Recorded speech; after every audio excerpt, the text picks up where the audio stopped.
ఇప్పుడు 42% రిజర్వేషన్ కోసం ఆర్డినెన్స్ ఇచ్చినామని చెప్పి ముఖ్యమంత్రి గారు ఆర్డినెన్స్ ఇస్తున్నామని ఆయన నిర్ణయం తీసుకోగానే కల్వకుంట్ల కవిత గారు ఆమె రంగులు గులాలు పూసుకుంటా ఉంది.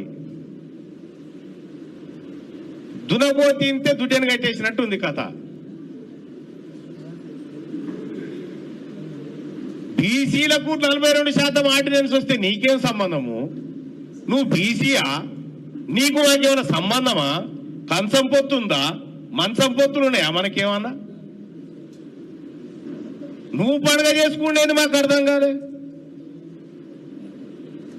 ఎస్, మా బీసీలకు 42% రిజర్వేషన్ నిజంగానే వచ్చిందంటే మా ఎస్సీ ఎస్టీ బిడ్డలు పండుగ చేసుకోవాలి, మా మైనారిటీ బిడ్డలు పండుగ చేసుకోవాలి. 78 ఏళ్ల సంధి మమ్మల్ని తొక్కి చిత్రహింసలకు గురి చేసి అసలు మీకు కూడా లేదురా ఈ భూమి మీద నిలబెట్టినటువంటి మీ జాతి పండుగ చేసుకునేది మాకు అర్థం కాలేదు.